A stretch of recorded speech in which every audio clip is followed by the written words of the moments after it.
आपकी कहानियाँ। बंसीपुर गांव में रामू अपनी पति लता के साथ हंसी खुशी रहा करता था। रामू एक लकड़हारा था जो कि लकड़ी काटकर अपना गुजारा किया करता। वो दिन का इतना कमा लेता था कि 2 वक्त की रोटी का जुगाड़ कर सके। एक रोज लता अपने पति रामू से कहती है, अजी, इस बार दशहरे में गांव में जो मेला लग रहा है उसमें जाने की जिद बच्चे अभी से कर रहे हैं। हाँ, मैं जानता हूँ बच्चों को तो मेला कितना पसंद होता है। मैं कोशिश करूंगा कि इस बार के मेले में मैं उन्हें घुमाने ले जाऊं। कोशिश करने की कोई जरूरत नहीं है। अगर आपसे नहीं होगा तो मुझे बता दीजिए, मैं भी काम पकड़ लेती हूँ ताकि बच्चों की जरूरत पूरी कर सकूं। बोल तो ऐसे रही है जैसे मैं जितना कमाता हूँ वो सब जुए में उड़ा देता हूँ। अरे कमाकर घर में तो लाता हूँ।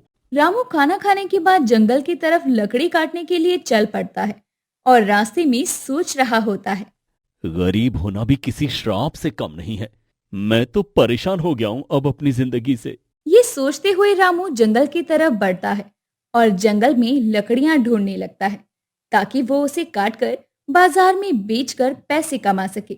लेकिन चारों तरफ रामू को कहीं भी लकड़ियां नजर नहीं आती जिसे वो काटकर बाजार में बेचता। लगता है आज मुझे खाली हाथ ही घर जाना होगा।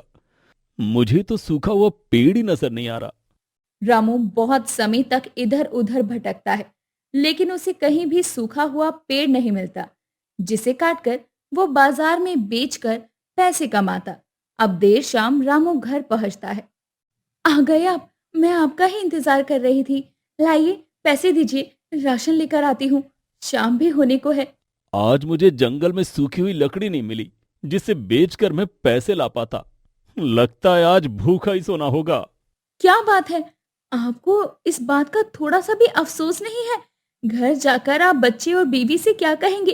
खाली हाथ तो आ गए लेकिन ये नहीं सोचा कि मेरे बीवी और बच्चे भूखे कैसे रहेंगे। मैं समझ सकता हूँ, लेकिन मैंने बहुत कोशिश की। बल्कि मैं जंगल की तरफ भी गया और आगे का जंगल तो तुम्हें पता है, वहां जंगली जानवर रहते हैं। इसलिए मैंने वहां जाना सही नहीं समझा। हाँ क्यों नहीं, वो जंगली जानवर तुम्हारा ही तो इंतजार कर रहा था। मैं सच कह रहा हूं, मैंने पूरे जंगल को तलाशा लेकिन सूखी लकड़ियां मुझे नहीं मिली। मुझे लगता है मुझसे पहले कोई और लकड़ियां काट कर ले गया। अब तो मुझे ऐसा लगता है कि तुम्हारे होने ना होने का कोई फायदा नहीं है। मुझे ही अपने बच्चों के लिए काम ढूंढने जाना होगा। लता इतना बोलकर अपनी पड़ोसन के घर चावल मांगने चली जाती है। इधर रामू उदास खाट पर बैठा होता है और तभी रामू की बेटी खुशी रामू के पास आती है। पापा, इस बार मुझे मेले में घूमने जाना है, लेकर चलोगी ना? हाँ बेटा, मालिक से पैसे मांगकर मैं तुम दोनों को मेला दिखाने लेकर जाऊंगा।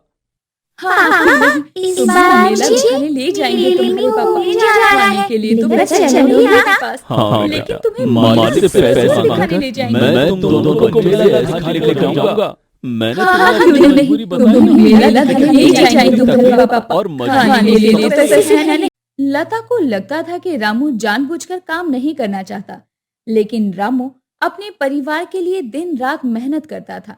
एक रोज लता की पड़ोसन रज्जो का आना होता है। अरे लता, गांव में दशहरे का मेला लगा हुआ है, क्या तुम मेला घूमने नहीं जाएगी?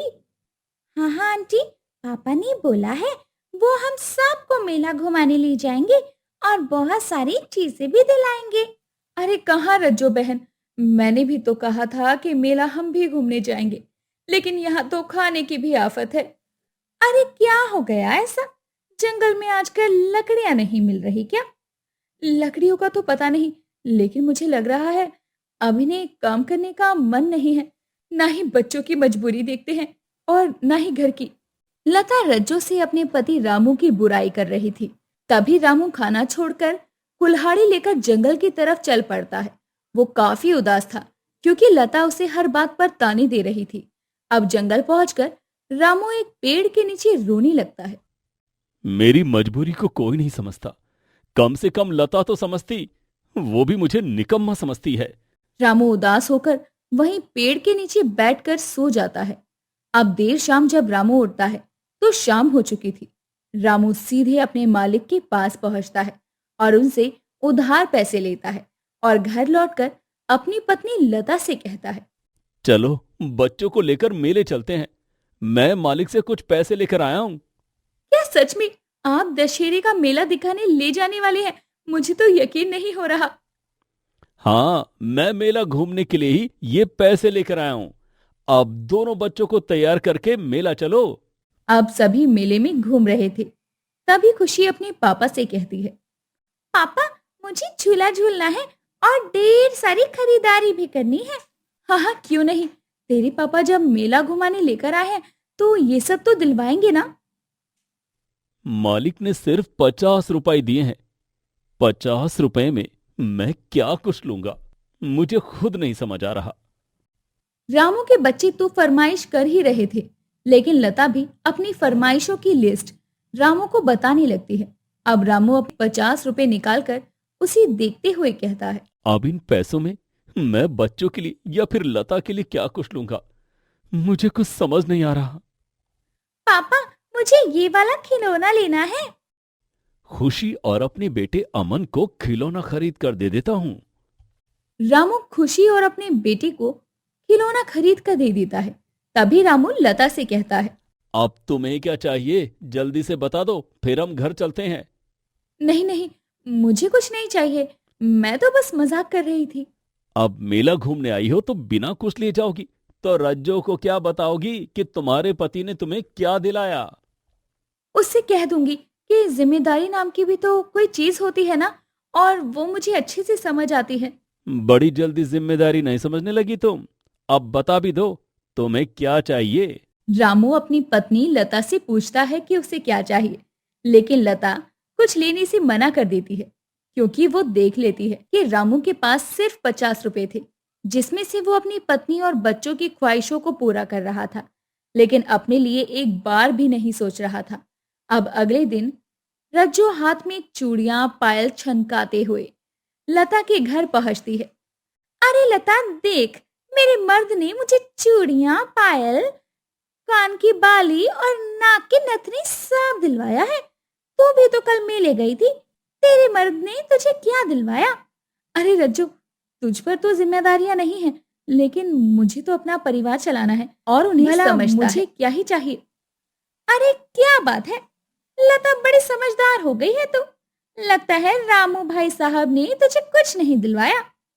वो हमारे लिए जितना करते हैं वो कम है क्या? मुझे किसी चीज की आस नहीं। लता अपने पति को अपने परिवार के लिए इतना कुछ करते देखकर समझ जाती है कि उसे भी समझना चाहिए कि उसका पति वाकई उसकी और उसके बच्चों की कितनी देखरेख करता है।